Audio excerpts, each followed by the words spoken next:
Bismillahirrahmanirrahim. Assalamualaikum warahmatullahi wabarakatuh.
Alhamdulillah nahmaduhu wa nasta'inuhu wa nastaghfiruh wa na'udzu billahi min shururi anfusina wa sayyiati a'malina may yahdihillahu fala mudilla lahu wa may yudlil fala hadiya lahu asyhadu an la ilaha illallah wahdahu la syarika lah wa asyhadu anna Muhammadan abduhu wa rasuluh ya ayyuhalladzina amanu taqullaha wa qulu qawlan sadida yuslih lakum a'malakum wa yaghfir lakum dhunubakum ومن يطع الله ورسوله فقد فاز فوزا عظيما أما بعد فإن أصدق الحديث كتاب الله وخير الهدي هدي محمد صلى الله عليه وسلم وشر الأمور محدثاتها وكل محدثة بدعة وكل بدعة ضلالة وكل ضلالة في النار.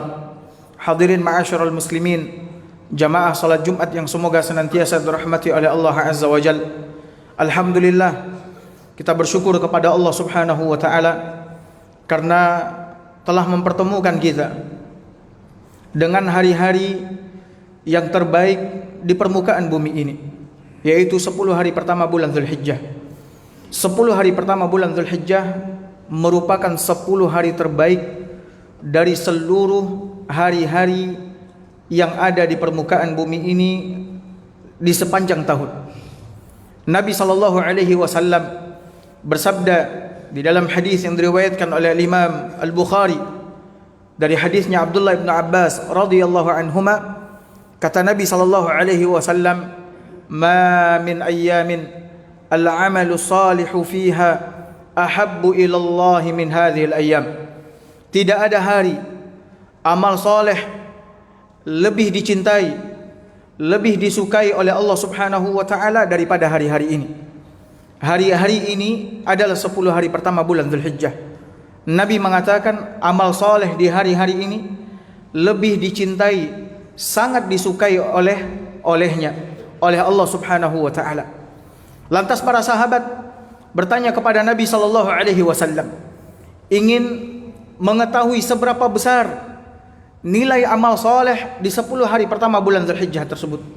Kata mereka, walal jihadu fi sabilillah, apakah amal saleh di hari-hari tersebut tidak bisa dikejar, tidak bisa ditandingi dengan jihad di jalan Allah Subhanahu wa taala? Nabi pun mengatakan walal jihadu fi sabilillah. Amal saleh di hari-hari tersebut, yaitu di 10 hari pertama bulan Dzulhijjah itu, tidak bisa juga dikejar nilainya dengan jihad di jalan Allah Subhanahu wa taala. Lihatlah hadirin ma'asyiral muslimin, bagaimana besarnya nilai amal saleh di 10 hari pertama bulan Dzulhijjah ini, yang sekarang kita berada di dalamnya.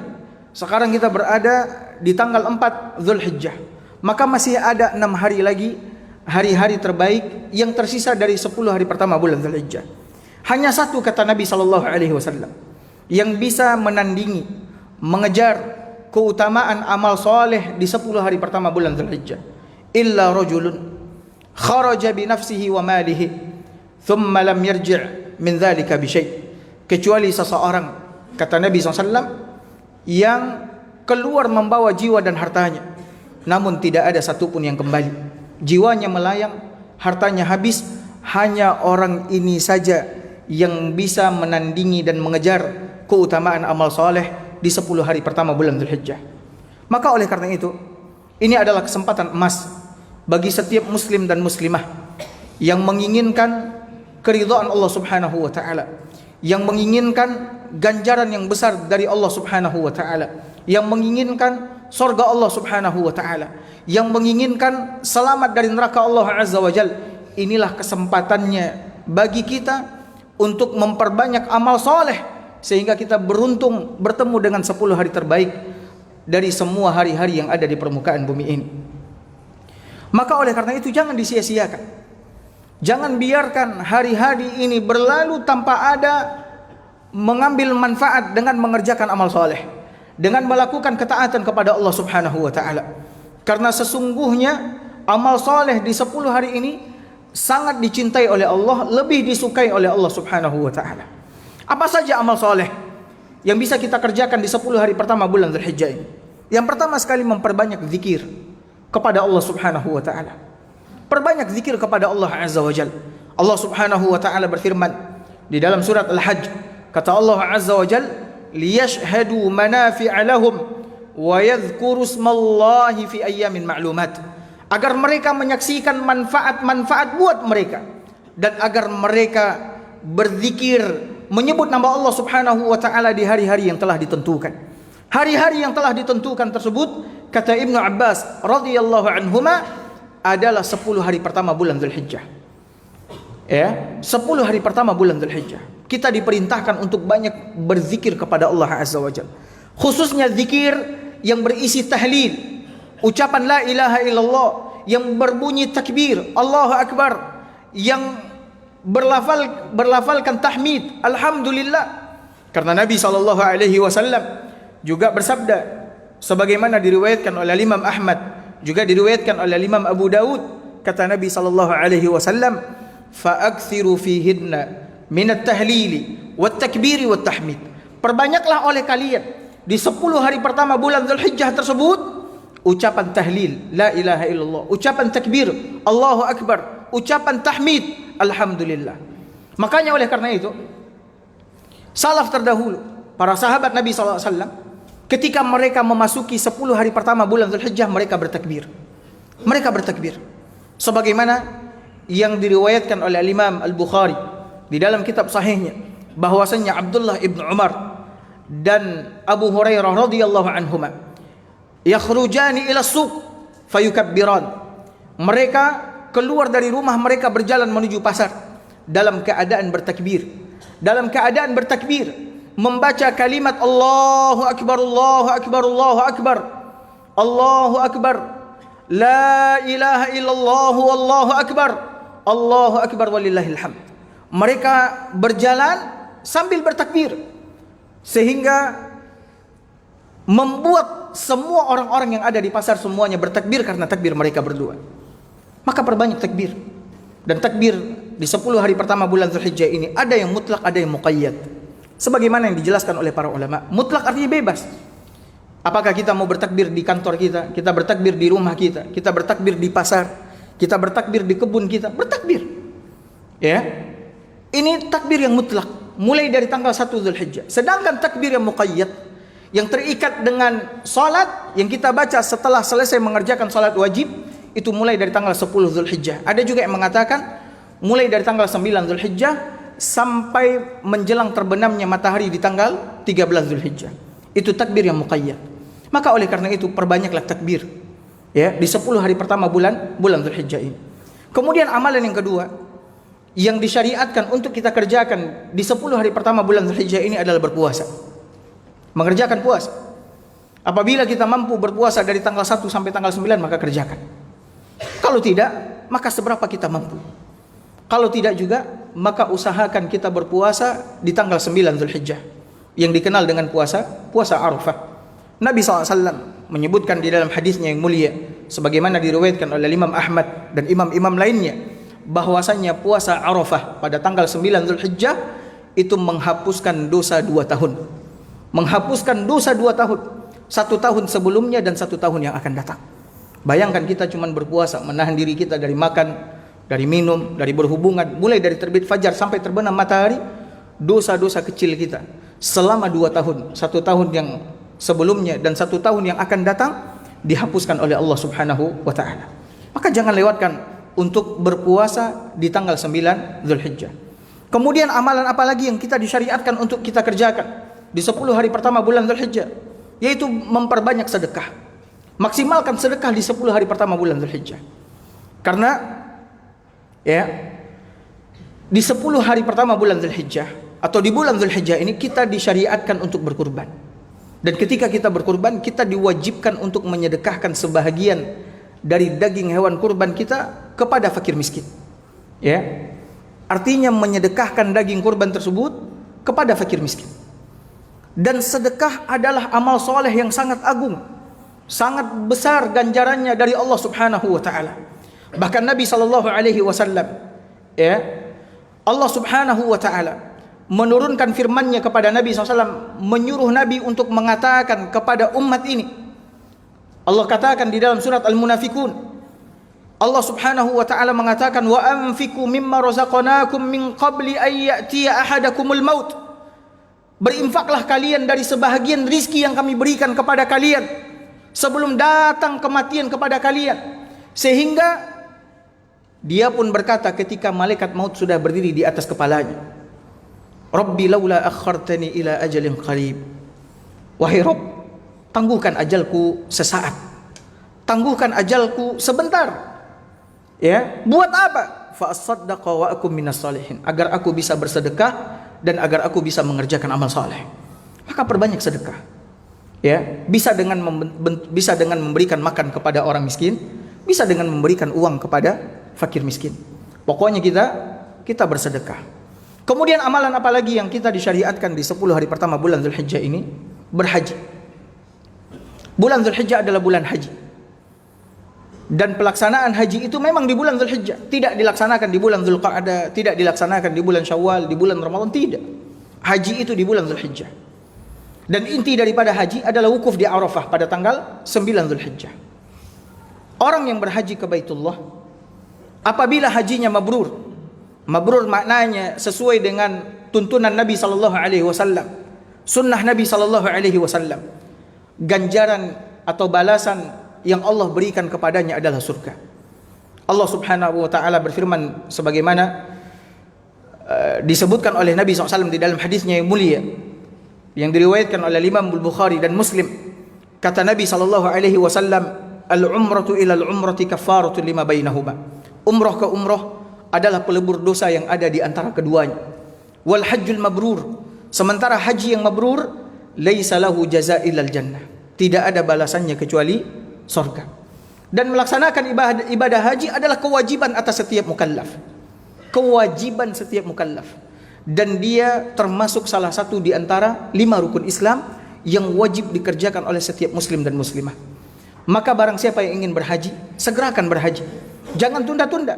Sebagaimana Nabi SAW mengatakan di dalam hadisnya yang mulia, man aradal hajja falyata'ajjal, barang siapa yang ingin berhaji maka segerakan haji, jangan tunda-tunda. Kenapa? Qad yamridul marid, boleh jadi dia sakit. Kalau dia tidak segerakan, dia sakit. Karena sakitnya dia tidak bisa berangkat haji. Boleh jadi ajal datang menemuinya sehingga dia tidak bisa berhaji. Boleh jadi ada keperluan lain yang menimpanya sehingga menghalanginya untuk berangkat haji, hartanya habis atau dia tidak bisa berangkat haji. Maka oleh karena itu yang diberikan kemampuan oleh Allah Subhanahu wa taala, yang diberikan kelapangan rizki, yang diberikan kesehatan oleh Allah Azza wa Jalla, jangan tunggu sampai lewat 5 tahun.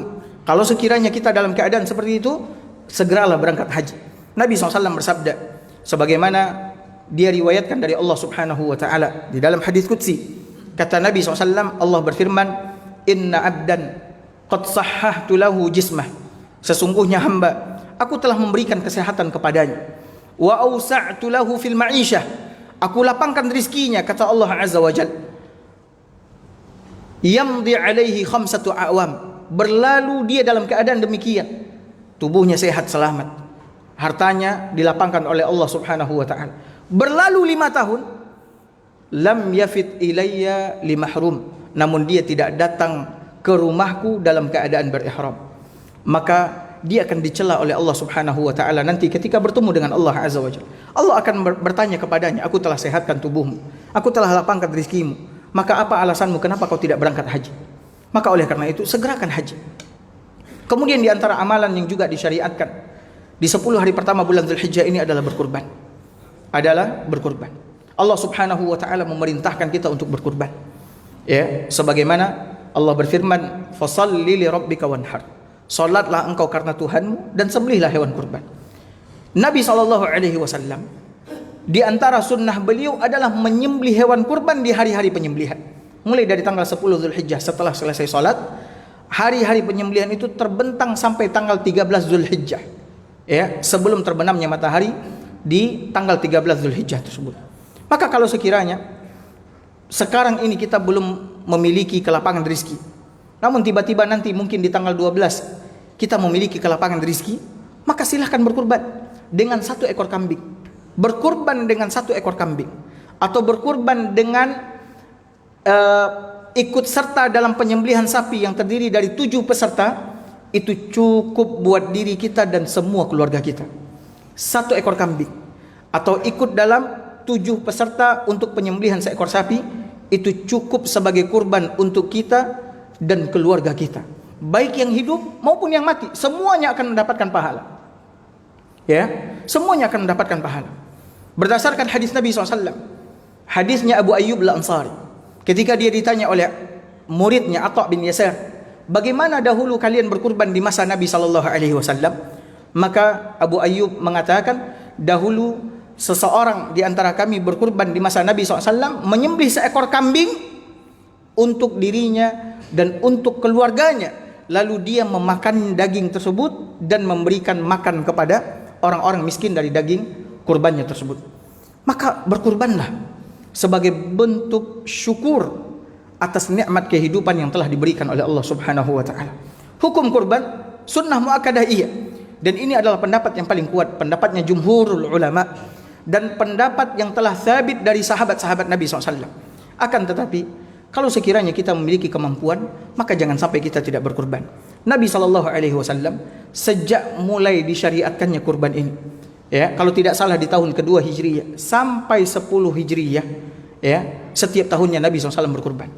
Bahkan terkadang Nabi SAW berkurban dengan 100 ekor unta. Nabi SAW berkurban dengan 100 ekor unta. Terkadang Nabi SAW berkurban dengan 2 ekor kambing, ya, dan seterusnya. Maka oleh karena itu, usahakan kita juga berkurban dan jadikan kurban kita untuk Allah Subhanahu wa taala, bukan karena riya, bukan karena yang lain, akan tetapi semata-mata karena menjalankan perintah Allah Subhanahu wa taala.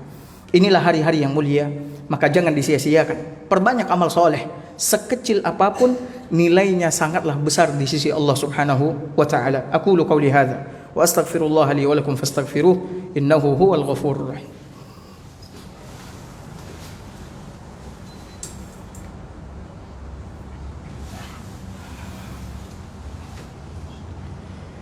Alhamdulillahi rabbil alamin wal aqibatu lil muttaqin wala udwana illa 'alal zalimin. Asyhadu an la ilaha illallah wahdahu la syarikalah wa asyhadu anna Muhammadan abduhu wa rasuluhu, amma ba'd. Hadirin ma'asyiral muslimin, jamaah salat Jumat yang semoga senantiasa dirahmati oleh Allah Azza wa Jalla. Karena hari-hari ini adalah hari-hari yang terbaik, hari-hari yang mulia, kita didorong dan dimotivasi oleh Nabi SAW untuk banyak mengerjakan amal soleh. Karena nilai amal soleh di hari-hari ini lebih dan sangat dicintai oleh Allah Subhanahu wa ta'ala. Namun tahukah kita bahwasanya amal soleh itu memiliki keutamaan, memiliki manfaat yang sangat besar buat orang yang mengerjakannya. Di antaranya sebagaimana yang Allah sebutkan di dalam Al-Quran dan juga disebutkan oleh Nabi SAW di dalam hadisnya yang mulia. Yang pertama, amal soleh itu adalah perdagangan yang tidak akan pernah merugi, perdagangan yang akan senantiasa menguntungkan. Kenapa? Karena yang membeli amal soleh kita adalah Allah Subhanahu wa ta'ala yang maha syakur, maha berterima kasih. Kita mengerjakan satu amalan, Allah membelinya dengan 10 pahala. Allah tidak beli satu amalan dengan 1 pahala, tidak, tapi Allah beli dengan 10 pahala. Itu bilangan minimal. Bahkan terkadang Allah membelinya sampai kepada 700 kali lipat. Bahkan sampai kepada adha'afin katsirah, kali lipat yang sangat banyak.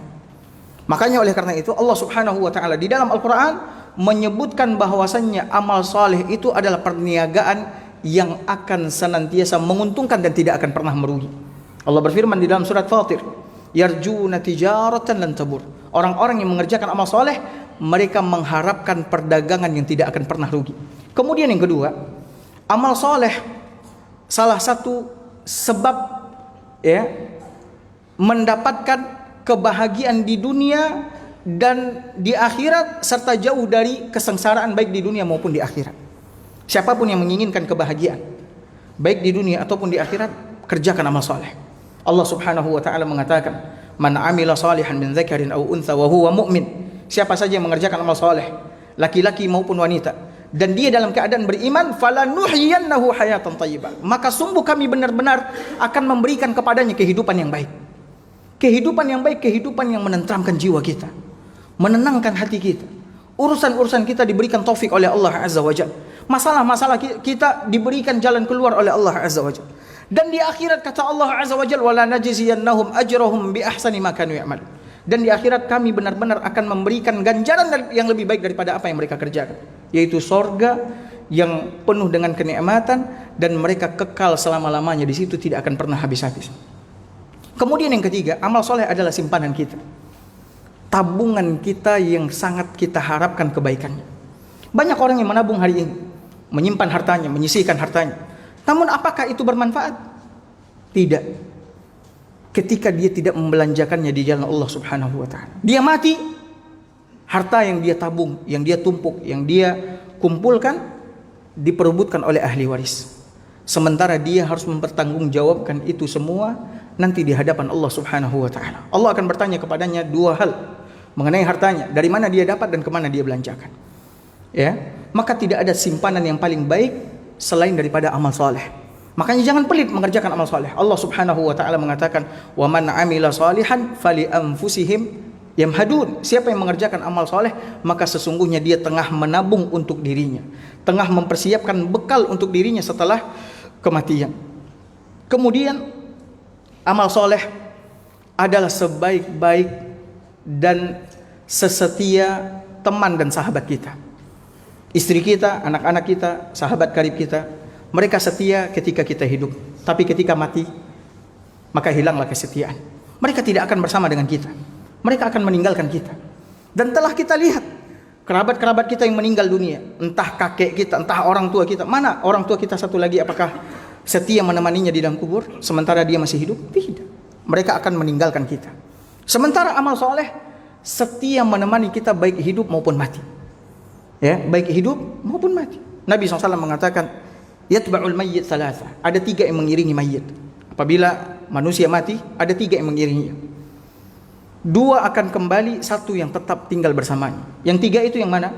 Yang 3 itu adalah keluarganya, hartanya, dan amalnya. Yang 2 yang akan kembali, yang mana? Yang akan kembali adalah keluarganya dan hartanya akan kembali pulang. Sementara yang tinggal bersamanya hanyalah amalannya.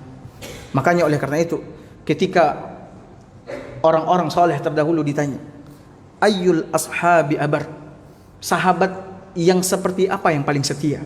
Maka mereka mengatakan, yang paling setia dengan kita itu adalah al-amalus soleh, amal soleh. Maka jangan pernah pelit untuk mengerjakan amal soleh. Semoga Allah Azza wa Jalla memberikan taufik kepada kita, pertolongan dan kemudahan kepada kita untuk memakmurkan 10 hari pertama ini dengan sebaik-baiknya dengan mengerjakan amal soleh. Kerjakan semua amal soleh yang kita ketahui, baik kecil maupun besar, karena sesungguhnya nilainya di sisi Allah Subhanahu wa taala sangatlah besar.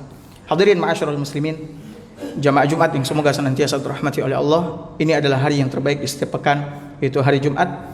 Maka perbanyaklah salawat kepada Nabi SAW. Siapa yang bersalawat kepada Nabi 1 kali, Allah akan bersalawat untuknya 10 kali. Allah memerintahkan kita untuk bersalawat dan berkirim salam kepada Nabi SAW di dalam Al-Quran dengan mengatakan, Innallaha wa malaikatahu yusalluna ala nabi ya ayyuhalladzina amanu sallu alaihi wa sallimu taslima. Allahumma salli ala Muhammad wa ala ali Muhammad kama sallaita ala Ibrahim wa ala ali Ibrahim innaka Hamidum Majid, wa barik ala Muhammad wa ala ali Muhammad كما باركت على إبراهيم وعلى آل إبراهيم إنك حميد مجيد. اللهم اغفر لنا ذنوبنا ولوالدينا وارحمهما كما ربيانا صغارا ولجميع المسلمين والمسلمات والمؤمنين والمؤمنات الأحياء منهم والأموات برحمتك يا أرحم الراحمين. اللهم إنا نسألك الهدى والتقى والعفاف والغنى. اللهم آت نفوسنا تقواها وزكها أنت خير من زكاها أنت وليها مولاها. Ya Allah, perbaikilah agama kami karena itulah pegangan kami. Ya Allah, perbaikilah dunia kami karena di atasnya lah kami hidup. Ya Allah, perbaikilah akhirat kami karena kesanalah kami akan kembali.